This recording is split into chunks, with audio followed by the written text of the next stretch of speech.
Alright, we're gonna burn through this quick because I'm tired. I don't feel like taking forever on this. So, alright, this episode was overall... my headphones got caught under my seat. There we go. This episode was a delay episode. We learned a few things, but this episode is really designed to get us into the last two. Because this is episode 8. 2 more left in the season. So, like, some of the things that happened felt like delay tactics in the plot. Some of the storylines are moving into place at a much faster pace. But others, like I said, are just being delayed. I don't know why that's necessary, but... Okay, so...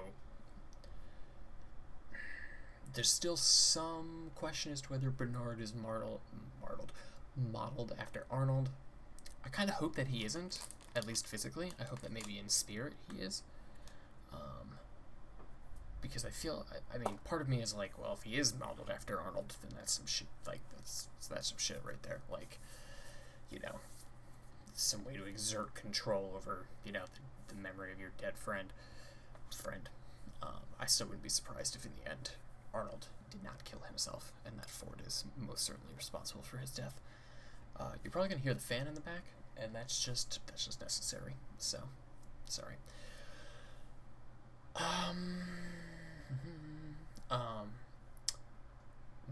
But yeah, I mean, you know, Bernard,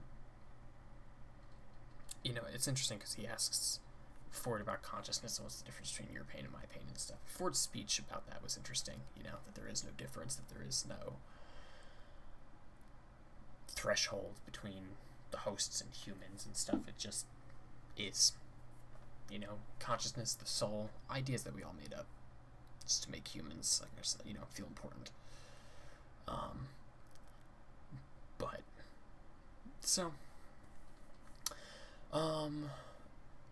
you know, he asks Ford if he maybe heard anybody else like this before, and they flash really quickly to somebody else, and I couldn't catch it, but after doing a little bit of digging, it seems like that's Elise. So while it seems heavily confirmed that Bernard was the one that kidnapped her, you know, no proof until the body is seen, right? I did think it was a little odd, and perhaps a poor judgment on Ford's part, to remove, like, all recollection of Bernard's relationship with Teresa, because then when people who knew come and question him about these things, like Stanton, that, you know, makes people suspicious when you pretend like none of it ever existed.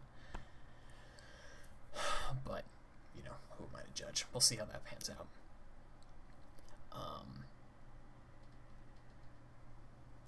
Then you know, there was some movement on Dolores' part, and her and Maeve kind of had sort of a reckoning in their own way in terms of their storylines, because, like, what we found out with Maeve in terms of how she keeps, like, flashing back to previous times is that she's just, because hosts can their memories are so perfect and so clear that they pretty much relive them when they think about them.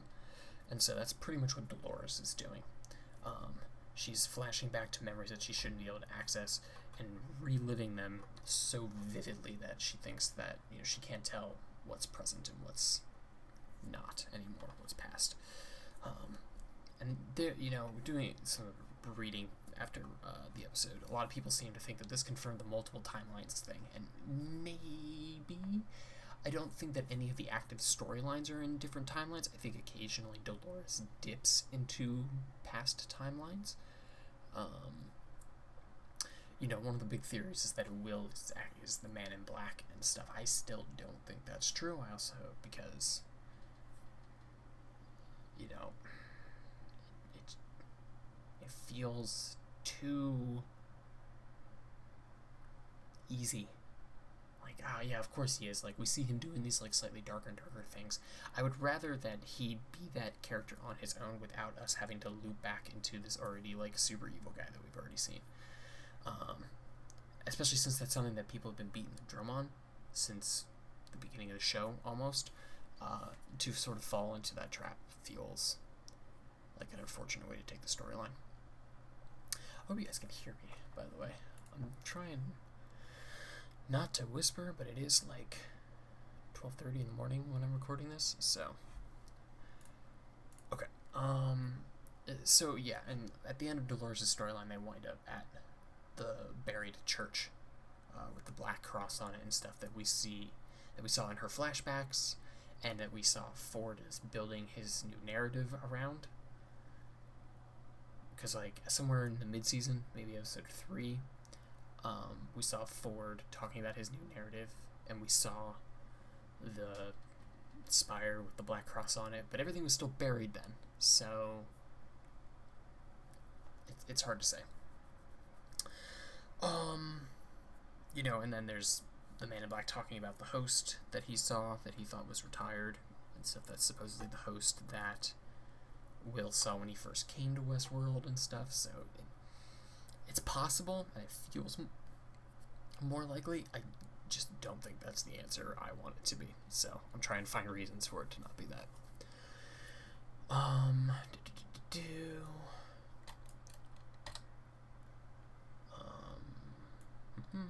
Just going through these notes real quick. So yeah, and speaking with Dolores' storyline, at the end of that, her and Will get picked up by Logan and the Confederates, and that's the delay tactic I'm talking about. Like, that just seems completely unnecessary, and that like Will completed his I hope his name is Will. Yes, William. Okay. He completed his like turning point of his character with Logan already, and so to bring Logan back into the fold feels super unnecessary, and just like, okay, we already had him abandon Logan and do the evil thing that showed Logan that he was finally like learning how to play in Westworld, and so now we're gonna bring it back. Like, okay, whatever, sure. So the other two storylines in the episode, we kind of had like 4 storylines running in this episode. So there's a lot of stuff going on, but this was another one where we had to move pieces into place and stuff and get them ready. You know, so the other storyline, one of the other two was the Man in Black. I don't think we touched on him at all last week. So we saw him hanging out with Teddy and what they were doing. Teddy's now starting to remember things, getting flashbacks of the Man in Black kidnapping Dolores and hurting her and stuff, and so we got some backstory on him, but because of the nature of the character, it's very hard to imagine what parts are true and what he's just telling Teddy, because maybe what he thinks that's what Teddy wants to hear or what Teddy will buy. I mean, it's not like Teddy can kill him. Teddy can, like, he can rough him up a little bit, but he can't really seriously hurt him. So, you know, I think that maybe the stuff about Maeve is true, and maybe that's kind of what started this whole thing. You know, he claims that that's what showed him the maze, that there was just conveniently a plot of dirt carved in the shape of the maze, but that, you know, the stuff with Maeve kind of, you know, gave the hosts, like, it was such a shocking event that it fractured her cognitive abilities, as Bernard said, and that kind of laid the groundwork for reveries, and then, at least with Maeve, sort of her coming of essence is like the wrong word, but like her self-realization of what she is and who she is and how she can influence that. That part I think is true, but like the stuff about his wife and his daughter feels like a sob story that I wouldn't necessarily attribute to a man like him. But we'll see. I mean, I suppose it doesn't really matter if it's true or not. I felt that the twist about the host that they rescued, that she was actually a part of Wyatt's crew, like, I saw that coming a mile away. I actually thought that originally she was bait for people to find, and then for Wyatt's men to ambush and stuff. And she partially was, because the giant berserker bear man thing came after them. But at least those, you know, Teddy and the Man in Black are now, up against Wyatt. And so hopefully in episode 9 we'll finish that, and then they can move towards the maze. And we'll find out what the maze is at the in the season finale. Like, it would really suck if they decided to delay that until next season. Also, an interesting note that and maybe this was something that people have noticed before, but I only noticed it this time, was that the shape of the maze is also the blueprint that the programmers use as for the host's brain. Because in the flashback, when Ford and Bernard are trying to calm Maeve down, on his little tablet thing in the center is the maze, but it's her brain. It's a scan of her brain function, basically. So, like I said, I don't know if that was something that people noticed before or not, but I thought that was a neat touch. The last storyline here. We're still recording. Yes. Okay. Good. OBS is temperamental sometime. The last storyline was Maeve's, right? And we made huge strides in that. She's like, we thought she was free before, but she's free now, to the point where she can kill people. She tries, she cuts Sylvester's throat. And then there's a nice little gnarly scene where they had to cauterize the wound and sew it back up in the same. Whew, that must have been painful. So, now she even has like administrative privileges, basically. She can actively rewrite hosts and storylines and stuff. It's interesting that it took whoever monitors the host in the park until that night to figure out what was going on with Maeve. The fact that they didn't notice when she messed with a major event in the world didn't tip them off to this thing is kind of amazing. But now she's in position. She's even though the text picked her up and stuff, that only gets her further inside of Westworld, so who knows what she could do there and stuff like that. But yeah, this episode was just a lot of chess movements and stuff, getting set up for checkmate, if we're going to complete this analogy.